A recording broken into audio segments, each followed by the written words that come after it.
Tory MP Robert Jenrick recently criticised Handsworth, which is a place a lot of my family grew up.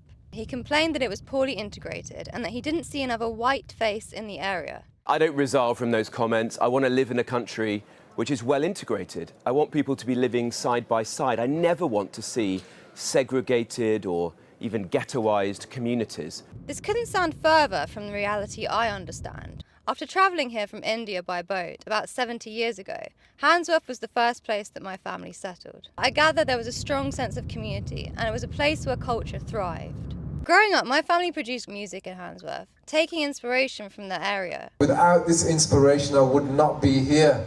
I would not be touring around the world and recording these songs. And one of my cousins, Sharon, literally wrote a book about the power of community in this area. So I've travelled up to learn more about Handsworth and also catch up with some family. I guess when you're growing up somewhere, you don't really know that it's slightly different to everywhere else in most other places in the country.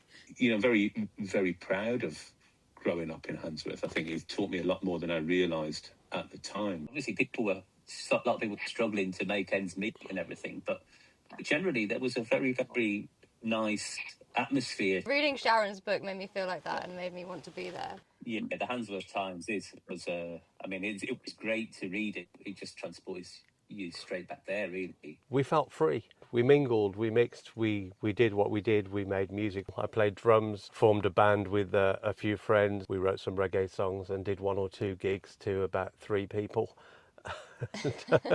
I just wanted to absorb all of it. Mum and Dad playing Indian music in the house, my friends out of the house listening to reggae or introducing me to Dio, Holy Diver or Van Halen or Def Leppard. I mean, we've got to talk about Steel Pulse coming from Handsworth, haven't we? And the classic album, Handsworth Revolution. And one of the lyrics in the song is how the community looks out for each other. That's very true. Apache Indian, obviously. Rusty Lee, don't forget Rusty Lee. Music was a constant in Handsworth. You could just hear bass lines and noises coming from the park. Obviously, Handsworth was a cultural hub back in the 90s when my cousins grew up, but let's see if it still is. Today, I'm going to interview 2 artists who recently put on an exhibition. Let's put this is not important now. Our food's more important. Let's have some gobi pakore. Who I am today was formed by this area. Like the communities of Handsworth have as much in common with working class communities anywhere else. This is a little mock-up zine that we've done for the project, so there's sort of scenes from across Handsworth, Perry Bar and the wider area. About 4 of the 10 artists, about 40% are from Handsworth themselves. Well, this is Afi Jam's piece, which is called Civic, and it's a poem which discusses migrant rights. When I was younger, I attended the play scheme in the park when I was a kid, and then I worked there. They closed that place years ago now. And the whole community tried to come together and say, no, don't close this, it's important to keep it. That doesn't matter to the people who are making these decisions, because they don't care whether we have community here, you know. And when they take away ways for us to build community, they can then turn around and say, look, see, there's no community there. If you take a walk around, you'll see different communities together. You'll see places of worship all on the same road. You'll see churches, mosques, temples together. You know, it's like all different flowers in one bunch. If you have a walk on Soho Road, you'll see it for yourself. I had friends from various different backgrounds, you know. I'd learn about other cultures, other religions. I'd ask questions. For me, that's real integration. One of the things Robert Jenrick said is that he didn't see a single white face.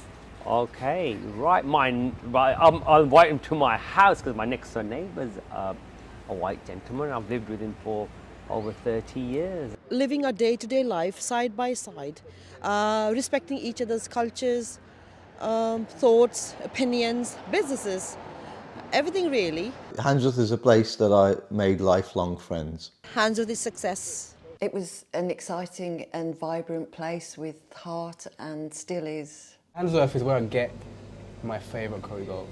For me, Handsworth is where I learned the true meaning of the word community. Different cultures all bonding together. We fit well together without having to try too hard. Having someone come in and look at the area for an hour and a half and say, yep, I've seen enough. This place is it's a slum, it's a ghetto.